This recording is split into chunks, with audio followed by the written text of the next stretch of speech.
qué bueno es estar nuevamente en este lugar, ¿verdad que sí? ¿Verdad que sí? Claro que sí, gloria a Dios. Quiero, antes de que el sermón sea iniciado, hacer 3 comentarios. El primer comentario tiene que ver con el hermano Carmelo Cuadrado. Un hermano que nosotros amamos mucho en el Señor. Si no me equivoco, vino al Señor en esta iglesia, ¿verdad, Carmelo? Hace un montón de años. Hace 40 años el Señor utilizó los siervos de esta congregación para traer al hermano Carmelo a los pies de Cristo. El hermano Carmelo ha sido un anciano también por un montón de años, ¿verdad? Y no hablo de anciana de edad, sino anciano en la iglesia, ¿verdad? Las dos cosas. En cuanto a la edad no vamos a hablar hoy. Pero en cuanto a su liderazgo en la iglesia, nosotros hace ya como 3 años y medio instituimos una posición llamada anciano honorífico. Y esto quiere decir que cuando el anciano, por alguna circunstancia de la vida, ya sea por salud, la salud personal o la salud de su familia o cualquier circunstancia extraordinaria, simplemente no puede cumplir con su labor como anciano, este hermano entonces va a ser considerado anciano honorífico. Este fue el caso del hermano Jesse Marcano. También hicimos esto en el caso del diácono, el hermano Elín Marcano, y por la situación familiar de nuestro hermano también Carmelo Cuadrado.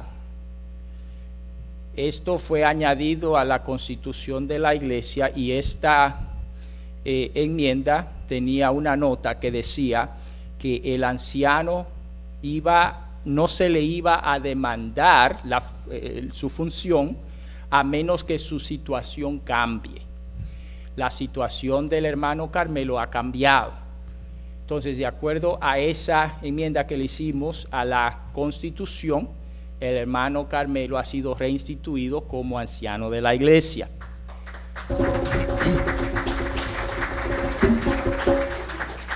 Lo menciono para que quede claro de que el hermano ha sido reinstituido de acuerdo a la Constitución, al cambio que se le hizo hace más de 3 años. Y el hermano obviamente tiene interés de conocer las caras nuevas. Usted dirá, ¿quién es Carmelo Cuadrado? Hermano Carmelo, ¿te puedes poner de pie, por favor? Es el hermano Carmelo, en caso de que usted es nuevo a la iglesia y no lo conozca. Gracias, hermano. Por otra parte, nuestro hermano Isaac Torres se nos mudó. O lo mudaron, yo no sé. El hermano está viviendo ya bastante retirado y él quiere compartir unas breves palabras con ustedes.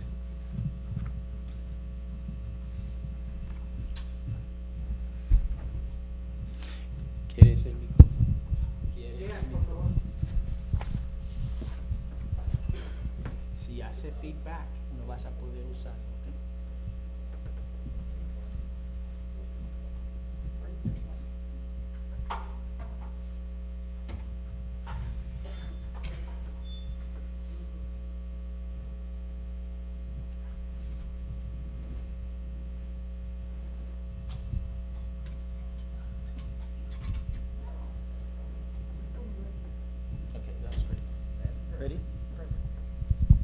Hello.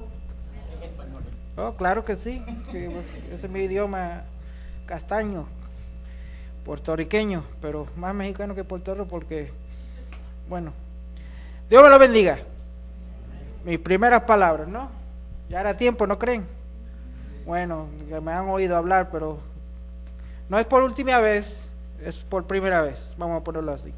Me voy para el norte.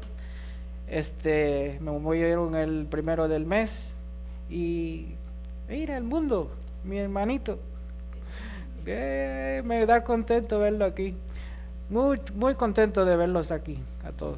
faltan algunos, el hermano Elín, otros que ya pasaron, pero estoy contento. Voy a ser breve, voy a darles unas palabritas nada más bíblicas y espero que tengan plumas y papel, y los que no tengan, que tengan buena memoria. El título mío será promesa, problema, provisión, y se encuentra bien facilito, Romanos 3:21 del adelante. Lo pueden encontrar, ustedes mismos lo estudian, y si el pastor lo quiere grabar también, le doy el papelito para que dé un mensaje un día de este específico mensaje que puede elaborarse inmediatamente en tantas lecciones. El segundo pasaje, Efesios 1. Segundo pasaje, tercer pasaje, Juan 11:26. Y el favorito de nosotros, Salmo 91:11. Seguimos con I don't know, how do you say Acts? Hechos 9:6. Segunda de Timoteo 3:15 al 17. Esto lo tienen que estudiar, es muy muy bueno. Se lo robé a John Hagee. Si por si acaso nunca lo han visto y nunca lo han conocido, lo pueden ver en TBN, Trinity Broadcasting Network. Lo encuentran en la tele. Primera de Timoteo 1:19, Primera de Timoteo 3:14 al 16, Isaías 43:9. Y ese es el título que lo van a encontrar. ¿Por qué digo promesa? Muchas promesas que Dios nos da. Lo encontramos en la Biblia, las promesas infinitas. Pero la promesa que tuvimos, que todos tenemos ahora, es en Jesucristo. Estábamos en esclavitud por el pecado y ahora estamos en ¿qué? Ok. Problema. Si vamos a hablar de problemas, deberían poner una S en ese, pero se tiene que ser plural, problema, porque van a venir muchos problemas. Eso es una transición, ser cristiano, venir a Cristo, cambiar, elaborarse uno mismo para edificarse y siempre edificar. Encourage, ¿cómo se dice encourage? Animar, levantar al decaído, ayudar al pobre, ayudar al deshabilitado, ayudar al rico, pero ayudarlo humildemente. Provisión es lo que tenemos en Cristo. La provisión más grande es la promesa que nos dio, que nos vamos a ir al cielo. Ya muchos han ido, ya llegaron, nos ganaron. Los muertos se resucitarán primero. Esa es la promesa de Jesucristo. Y nosotros, los que quedamos, vamos a ser testigos de lo que va a pasar. Y ahí termino, no quise decir mucho. Un día de esto el pastor me tiene que dejar predicar. Oye, lo voy a estudiar bien y voy a predicar. Pero quiero que estudien estos versículos y encuentren ese título: promesa, problema, provisión. Dios me lo bendiga. Y no es el último día, sino provisión y promesa. Que vuelva.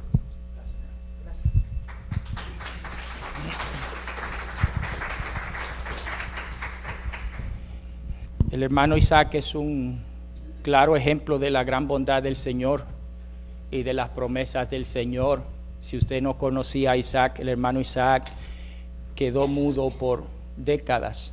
No hablaba nada, absolutamente nada. Era un dolor de cabeza comunicarse con él, porque aunque él escuchaba, él no hablaba. Y a veces él hacía con la boca la forma de las palabras, pero A veces yo no entendía nada. Digo, oye, escríbemelo ahí. Pero la gloria sea al Señor que el hermano habla. Amén. Entonces, las promesas del Señor son grandes porque el Señor es fiel, como decía la canción, si tienes fe como grano de mostaza, dile a este monte, vete de aquí, ponte en el mar y así pasará. La gloria sea al Señor. Antes del sermón, por último, quiero anunciarle que si usted escribió su número de teléfono y su nombre en la cadena de oración detrás en la mesa, hay copias que usted se puede llevar. Usted encontrará una copia para usted solo si su nombre fue escrito junto al número de teléfono. La gloria sea al Señor también porque mi padre Juan de León está con nosotros y él va a estar compartiendo la palabra de Dios de vez en cuando con nosotros en la mañana. Y en esta ocasión le ha placido al Señor darle vida y la oportunidad para que Dios nos hable nuevamente a través de nuestro hermano y pastor Juan de León.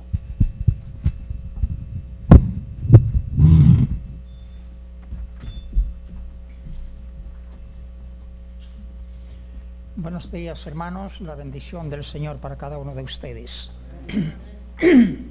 Yo quiero agradecer a Dios el gran privilegio que me otorga de poder hacer algo tan grande, hermano, y de predicar la palabra y de poder compartirla con ustedes en esta ocasión. Gracias al Señor por la palabra tan alentadora de nuestro hermano y de otros que se han comunicado en esta mañana. Esa es la voluntad de Dios. Quiero de inmediato proceder a tener la lectura de la palabra de Dios en Hechos capítulo 2, 37. Voy a leer un poco rápido porque el tiempo debe ser bien redimido. 2:38. 37 en adelante. Al oír esto, se compungieron de corazón y dijeron a Pedro y a los otros apóstoles: varones hermanos, ¿qué haremos? Pedro les dijo: arrepentíos y bautícese cada uno de vosotros en el nombre de Jesucristo para perdón de los pecados y recibiréis el don del Espíritu Santo. Pasamos al verso 41. Así que los que recibieron su palabra fueron bautizados y se añadieron aquel día como 3,000 personas. Y perseveraban en la doctrina de los apóstoles, en la comunión unos con otros, en el partimiento del pan y en las oraciones. Y sobrevino temor a toda persona, y muchas maravillas y señales eran hechas por los apóstoles. Todos los que habían creído estaban juntos y tenían en común todas las cosas, y vendían sus propiedades, sus bienes, y los repartían a todos según su necesidad de cada uno. Y perseverando unánimes cada día en el templo y partiendo el pan en las casas, comían juntos con alegría y sencillez de corazón, alabando a Dios y teniendo favor con todo el pueblo, y el Señor añadía cada día a la iglesia lo que habían de ser salvos. Nosotros trataremos de sintetizar qué significa esto.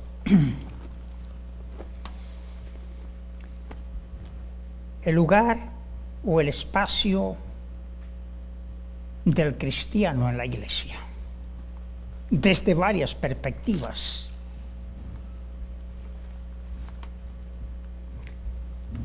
El propósito de esta predicación es despertar un vivo interés en cada hermano de evaluar su campo de radiación, su espacio en la iglesia del Señor.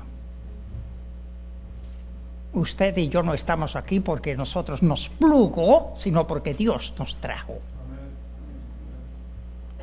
Y para esto una breve historia acerca de estar en lugares equivocados, errados. En Dominicana,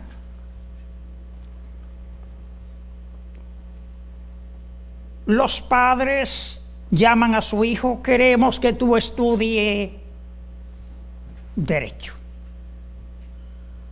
Insinuaron, le prepararon el ambiente de modo tal que ya en el futuro visualizaban un abogado. Un joven cuidadoso, educado, tranquilo. Empezó los estudios universitarios hasta que él se graduó y le llevó una certificación, un diploma a los padres. Se le dijo: padres, aquí tienen su certificado. Ahora me van a permitir yo estudiar mi carrera. Se sentó en un lugar equivocado.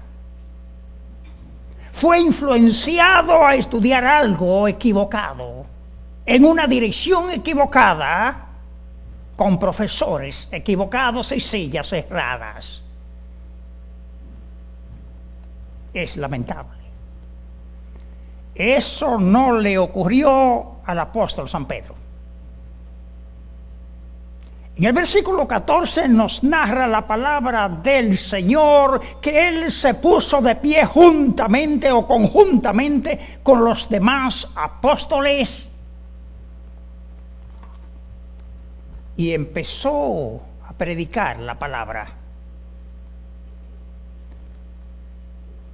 A predicar, porque para Pedro, para los apóstoles, la predicación tenía prioridad.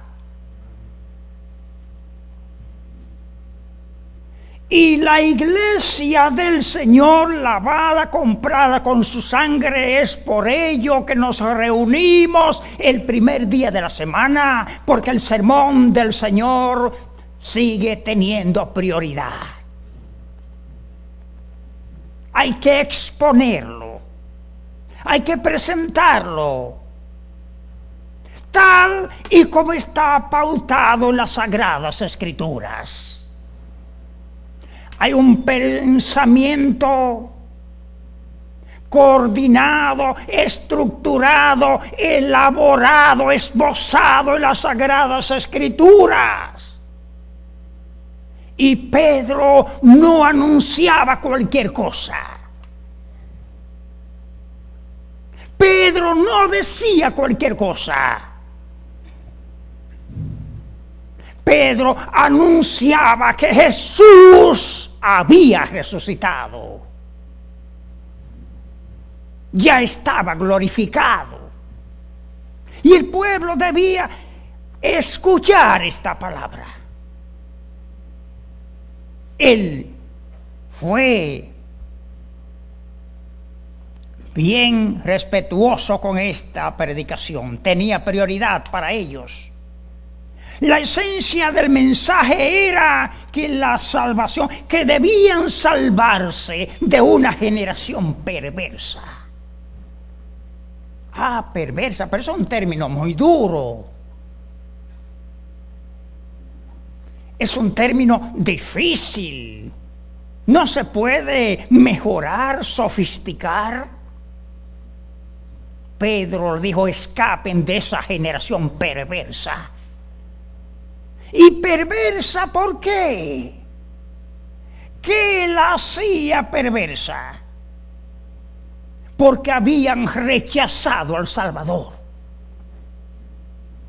En eso consistía el pecado. Negando a Jesús como Salvador. Hoy yo prediqué un sermón allá con el tema la psicología del pecado. Ya la persona hay que andarle con cuidado. Y ya no se le puede decir ladrón, porque es un término muy duro y agresivo. Él hizo un robo, pero ahora cometió un pequeño desliz. Y si se llevó lo que no era suyo, es un asunto de defensa personales. Mintió, pero eso son mentiras piadosas. Adulterio, un pequeño error. El apóstol San Pedro era claro: escapen de esa perversa generación, porque el pecado es pecado en cualquiera que sea el terreno espiritual.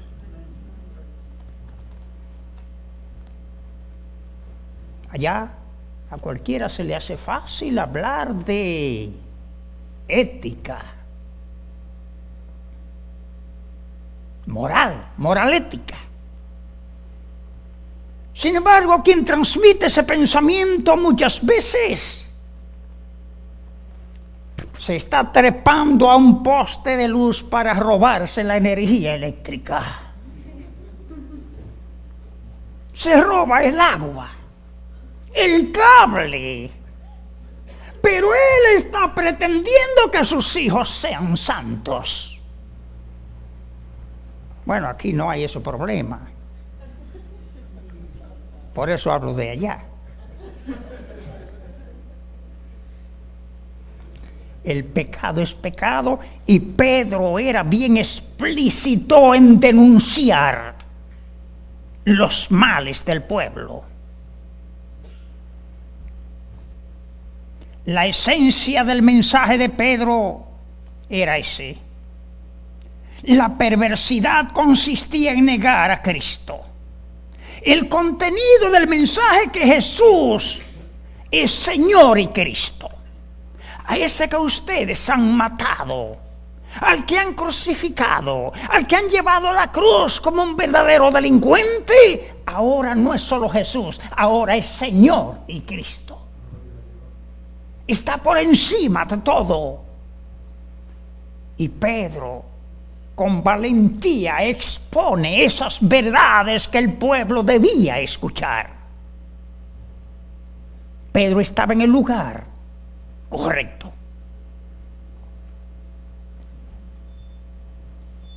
Dentro de ese contenido, Jesús no está muerto, porque ha resucitado. Y es lo que la iglesia de hoy también sigue anunciando. Jesús no está muerto, vive, y una evidencia o prueba de esto: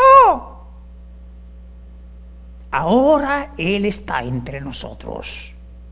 Mateo 18:20. Donde hay dos o más en mi nombre, allí estoy yo en medio de ellos.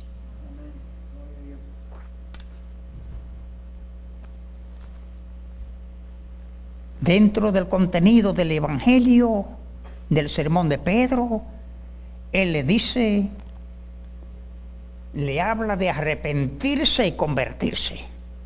¿Arrepentirse de qué? Como me decía una señora en Dominicana, apenas voy a tener un mes mañana acá, entonces no puedo hablar mucho de acá. Tengo que hablar de allá, porque hablo de lo que conozco. Dice: no, pero que yo no he matado, yo no he robado, yo no he hecho nada incorrecto. Digo: señor, ¿en alguna ocasión de su vida ha pensado algo malo? Sí, entonces ya usted ha matado. Porque no pecamos con lo que hacemos, sino con lo que llevamos a la mente. Y eso hay que darle una respuesta divina. Jesús es el único que puede limpiar nuestra vida de todos esos errores, pecados cometidos en este mundo perverso, sin Dios y sin esperanza.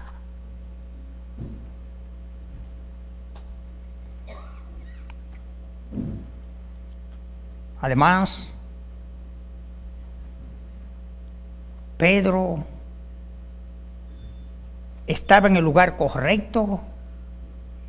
Y dice la palabra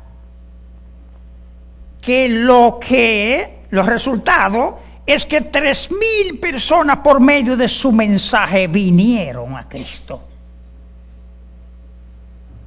Unas, aproximadamente 3,000 personas. ¿Y dónde estaban los que habían creído? Juntos. ¿A dónde? En el templo. En el lugar apropiado, en el templo. Perseveraban juntos. ¿Dónde? En el templo. partían el pan en las casas, que eran, ahí era que el inicio de la iglesia, y alababan a Dios juntos con alegría y sencillez de corazón. Y Dios añadía a la iglesia lo que habían de ser salvo. Medio, la predicación. El hombre tiene un rol y Dios tiene otro. Dios nos tiene a nosotros para seguir proyectando el mensaje. Nos tiene para que oremos, para que amemos precisamente lo que ustedes hacen cuando vamos a la casa y están compartiendo y en las actividades que hacen. Ese es el rol de ustedes, de nosotros, y el rol de Dios es convencer de justicia, juicio y de pecado. Dios añadía a la iglesia cada día lo que habían de ser salvo. Resultados del sermón de Pedro. Hubo resultados. Gente arrepentida, gente bautizada, porque el bautismo era parte de ese proceso de la salvación. Había gente conocedores de la doctrina. ¿De cuál doctrina? De la única que la Biblia tiene pautada en las Escrituras para la iglesia del Señor. La iglesia tiene un credo, la iglesia tiene una doctrina, la iglesia tiene una enseñanza y es la apostólica y debe estar pautada en las Sagradas Escrituras. La sana doctrina. Es por ello que ustedes en esta mañana, que nosotros en esta mañana hemos comulgado. Porque es parte de la doctrina. Nos reunimos a alabar, a predicar. Esa coinonía, esa unidad. Eso es parte de la sana doctrina. La iglesia tiene una doctrina. Resultado, 3,000 miembros fueron añadidos a la iglesia. Ahora bien, la pregunta cumbre es la siguiente. ¿Y a mí qué? Sube Pedro, yo no soy judío, ni estaba en esa época ya en el Pentecostés, ni estaba usted ni yo. Aquí yo no soy un anciano de edad, sino que tengo juventud. Gracias.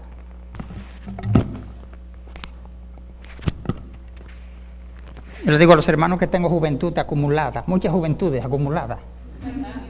Sí, ese es el término. Nosotros tenemos juventudes acumuladas nada más para que no se vaya a malinterpretar.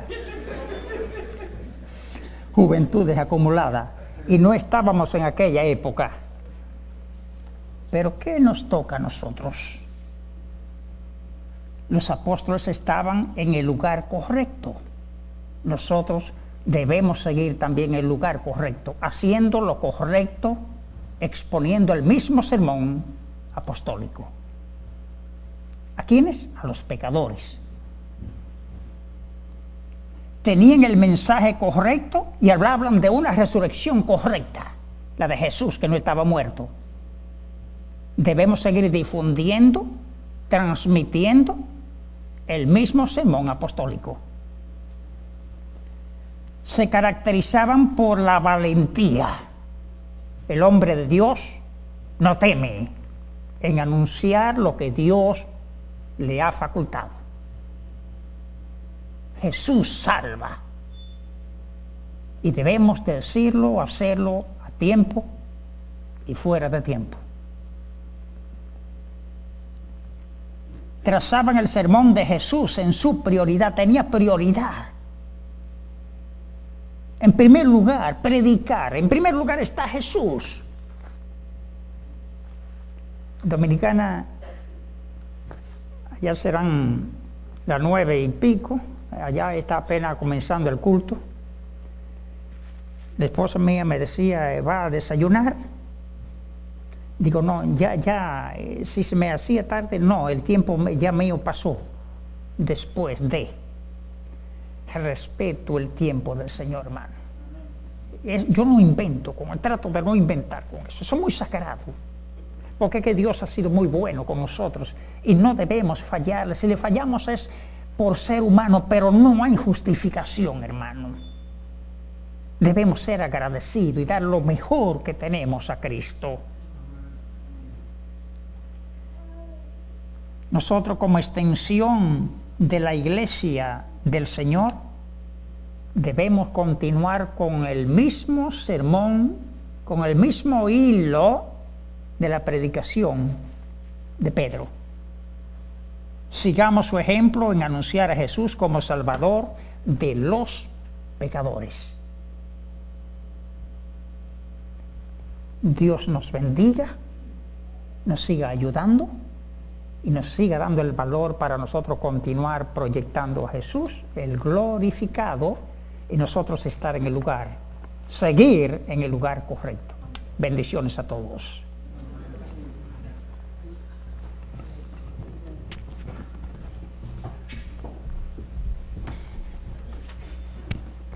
Gloria a Dios, hermanos. El mensaje del Señor ha sido claro. El Señor subió al cielo en una nube. Delega entonces responsabilidad a sus discípulos de no salir de Jerusalén. El Espíritu Santo desciende, atrayendo la multitud. El apóstol Pedro junto a los demás comienzan a predicar y a anunciar quién Jesús es. Ese fue el sermón de esta mañana. El rol del cristiano, el lugar del cristiano en la iglesia es anunciar a Cristo, dar a conocer quién Jesús es. Esa es la razón por la que estamos aquí. Esa es la razón por la que hemos sido salvos, para dar a conocer a nuestro Salvador. Amén. Pienso que el mensaje fue bastante claro. Nos ha retado una vez más a que nuestro contorno, en el lugar en donde nosotros nos desempeñamos, debemos